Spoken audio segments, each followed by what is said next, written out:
What's up, ladies and gentlemen? Welcome back to The Good, The Bad and The Stupid. It's Monday, the 23rd of March. Hope you're well. Had a good weekend. How did you spend it? Did you spend it down the beach? Did you spend it in the parks with all your friends? Because if you did, that's why we're having lockdown tonight. Apparently, R8 tonight, the statement's coming out that we've all got to stay in and do what other countries are doing, which is pretty much fuck all. Because, you know, we can't be trusted to go out by ourselves. Well, but go out in groups of people. People are just ignoring all the rules. Perhaps people just don't follow the news and see what's going on, but they don't realise that fucking this shit is dead serious. So people are literally doing what they please, and now they're not going to be able to do. None of us are going to be able to do anything that we please unless it's within your own house. So you've got to think of some very creative pastimes over the next couple of few weeks. But you know, I'd fucking take a game of tiddlywinks over a fucking ventilator in a hospital. I'll tell you that right now. There's a gang of people who are queuing up at.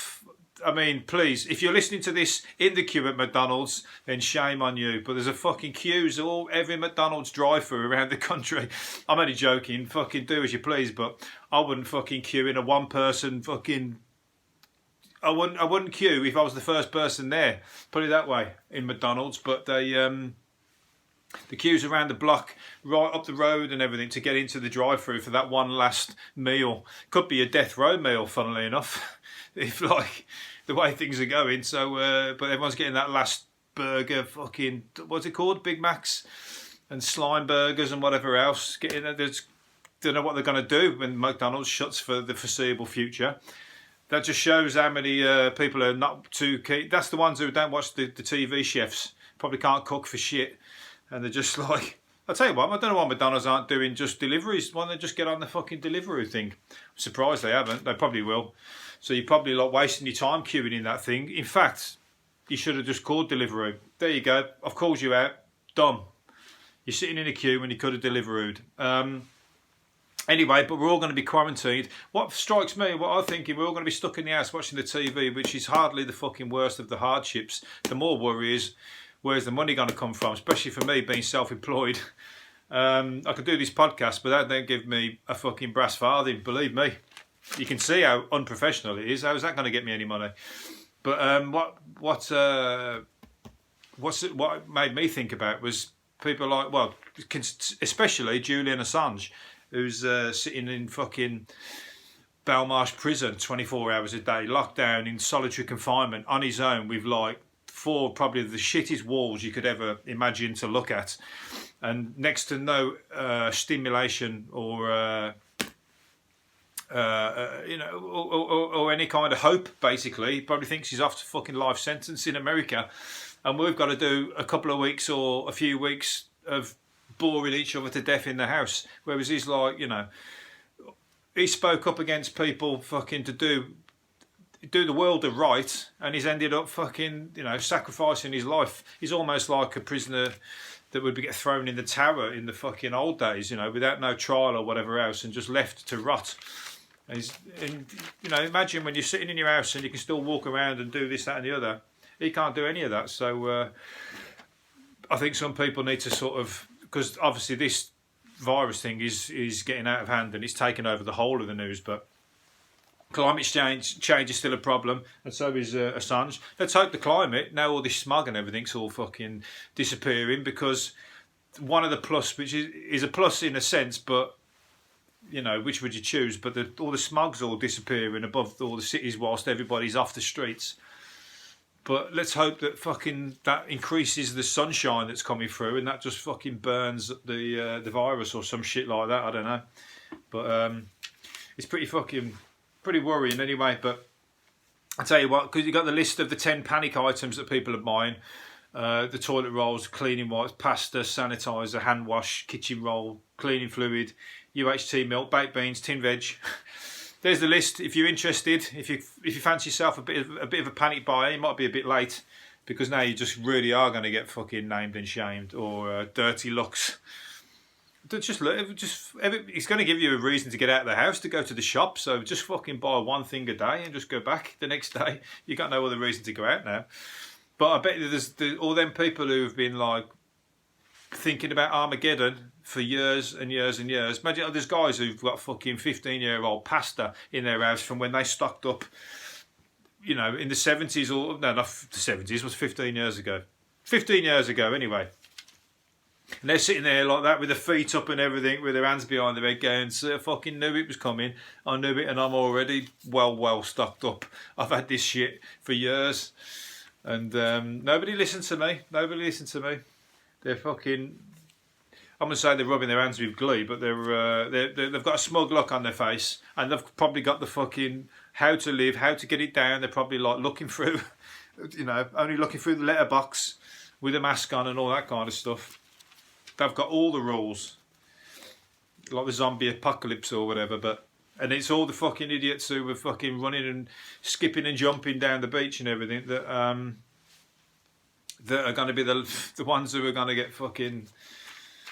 Or pass it around, really. That's what you're going to do, because half of them are young people, aren't they? They'll just think that they aren't going to get touched by it. But anyway, other news. Let's move on to there's other stuff going on in the world. Like Mr. Motivator says that he was a sex symbol in the 80s. It was like Cindy Crawford and Shirley Bassey had the hots for him. Did they? I don't know for sure. He said Cindy Crawford kind of had the hots for me, and I don't blame her.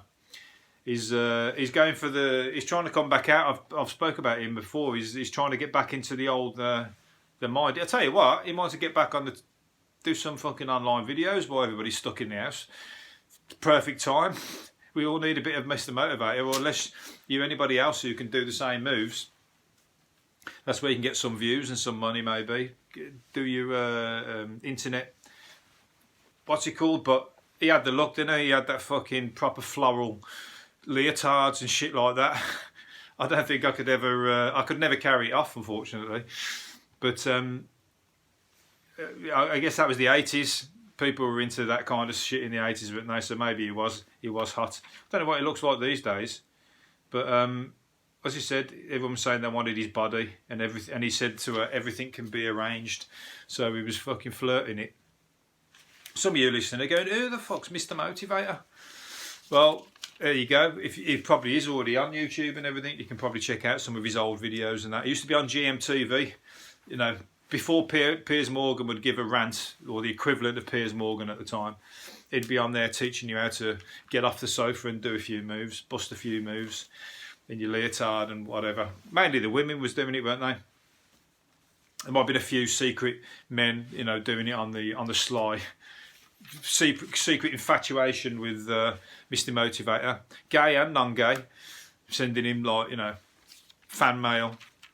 Never get that fan mail stuff. I literally don't ever get fan mail, but I mean, I never get that fan mail to go to the trouble to write somebody that letter that would just go in a sack, especially for somebody like some of the pop stars and that, where they'll just get a sack of it. They'd probably just fucking, the sack would come to them and they'd probably just get the sack and just go and chuck it in the bin. I think, fuck it, I can't be bothered. They do it the first couple of weeks, read a few, and go, oh, you know what I mean? But once the novelties wore off, did you think they really want to keep reading, like, all this fan mail of everyone going how much they love them and everything? The narcissist would, but the rest of them just dump them and go, oh, fuck this. Ain't got time. I've got to count my millions. I've got too busy counting my money and picking who I really want to, like, you know, listen to and spend some time with. You know, I might pick the odd fan, but you don't know who the letters come off, can you? You could go, oh, this is a really sexy letter. I really like that.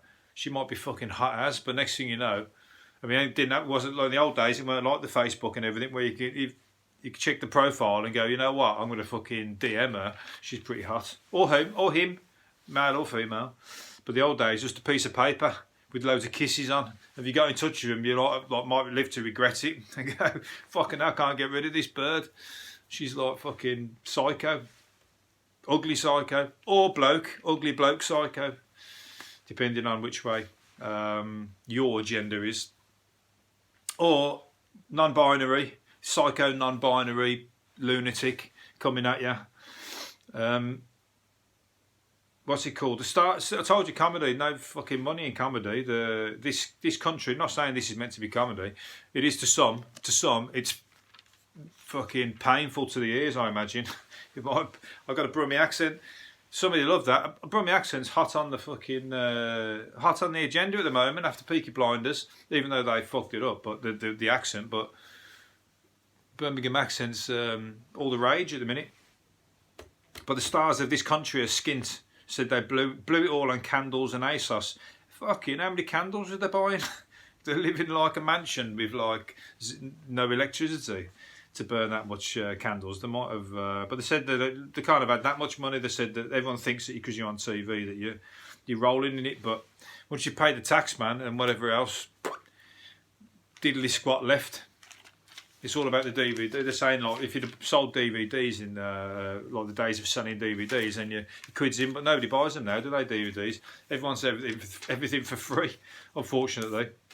So now that means that you're going to have to do a comedy program and walk around with like, you know, like the darts players do with the fucking Paddy Power sticker on your t-shirt or whatever while you're pretending to be a character. That's the way you have to get sponsored, right now, or fucking auto windscreens tattooed on your neck, something like that. Shit, yeah, no money in comedy. Why the fuck does well, unless, you know, mainstream stuff, but most of that's fucking crap, isn't it? Who said that? There's a scaffolder. Scaffolders lends itself very well. A scaffolder is just turned into the world pole dancing champion, world champion, and he's an English builder, scaffolder. So see what he does when his lunch breaks. And his dance partner is also took gold in the World Pole Sport and Fitness Championships. Who knew there was such a thing? I bet that's a sight to behold. I wonder if they're held at gentlemen clubs or fucking Legs 11 and whatever else. I told you the other week, a male stripper, pulled the pole out the wall and fucking knocked a granny out. Sparkoed.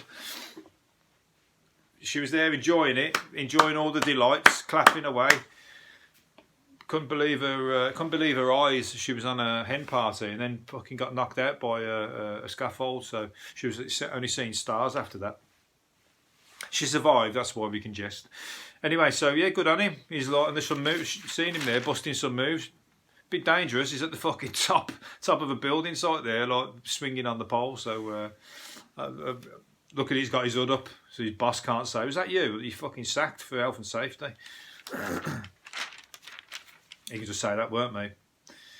But yeah, so there you go. Might as well, mightn't you? Was it practice? What you need spare time? Practice makes perfect, no matter what it is. Doesn't need talent.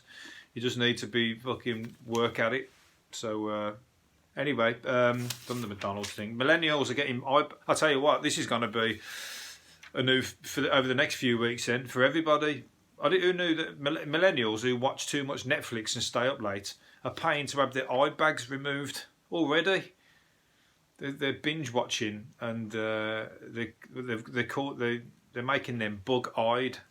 So they're going paying $6,000 to have their eye bags removed. Fuck you now. That's like I don't know.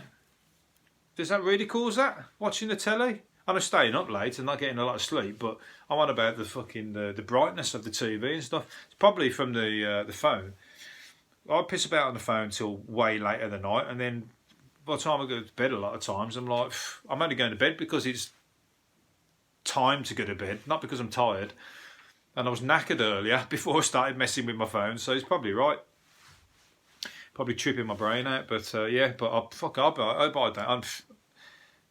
You know, we can all look tired as we get on, but fucking, I think I don't really want to be paying $6,000 for eye bag removal. I'll have to do a DIY job at home with a bit of ice and the sharpest knife in the kitchen cupboard. That'll save a few quid. Speaking of plastic surgery, I'm only joking. Madonna has put out a statement from her bath. Always an opportunity to say her bits, but it's nice what she said. It's funny how she said it, but she's floating in a bath of rose petals and she's telling how the virus is a great equaliser because it's true that everybody's in it together. The virus don't care whether you're rich or poor mainly the poor are going to fucking copy the worst though, because they ain't got nowhere to go. But I mean, they're saying that it doesn't care. It's going to take anybody out if it gets its chance, whether you're rich or anybody, age and whatnot.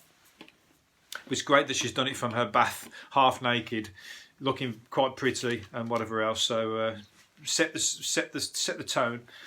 But yeah, it's true. But this self-isolating, I'd rather be self-isolating in a fucking mansion with loads of dough than having to scrimp it and on the whatever I can find in the shops, because all the pasta wankers have nicked it all.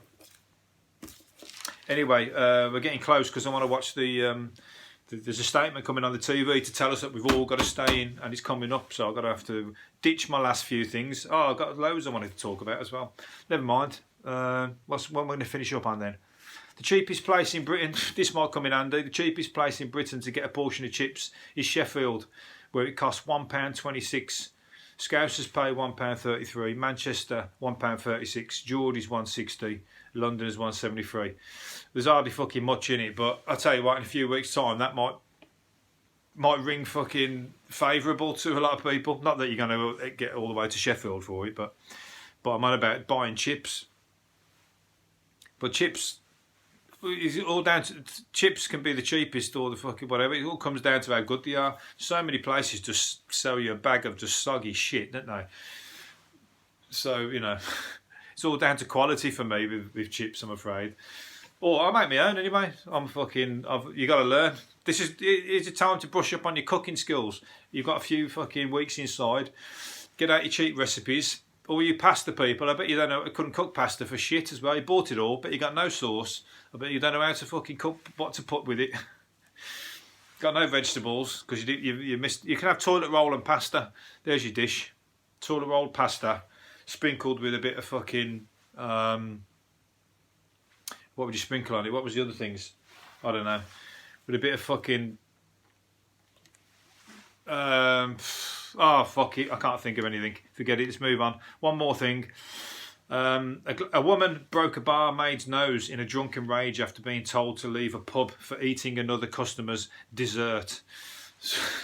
So I wouldn't want to be in her house when fucking the pasta's running short. Anyway, let's put it that way. She's going to start taking out the family members and everything. Fucking fat one first, please. Move out the way. Move out the way. I'm still trying to think of what I can sprinkle on that dinner. A bit of hope that fucking everybody else is going to survive and they're not going to come and kick your door in and nick everything off you because they know that you're the panic buyer that bought everything and fucking ruined and everybody else in the street starving. Anyway, I'm going to try and leave it on that one. Oh, I'm going to leave it on another one just for a little tip in case anybody's got something looking for entertainment. A glamour girl has become the first Briton to make 1 million from a raunchy website. She's reeled in most of the cash in just 18 months of X-rated posts on OnlyFans. OnlyFans, I've never heard of it. The 37-year-old has hundreds of followers who pay monthly fees to see photos and videos. So anybody short money and you fucking, you know, we've all got to make ends meet, no matter how it's, you know. Try it. OnlyFans, it's called. The people like all shapes and sizes. You remember them porn mags from the old days in the readers' wives sections? Some of them were all fucking shapes and sizes. Some of the photos in there, and people are into it. So don't get body conscious. Get yourself up on there and see what money you can make. I think you'll soon find out your value when the pounds start rolling in. She's made $1 million, so good on her. Anyway, I'm going to leave it there. Hopefully you've enjoyed it. See you again tomorrow. Bye.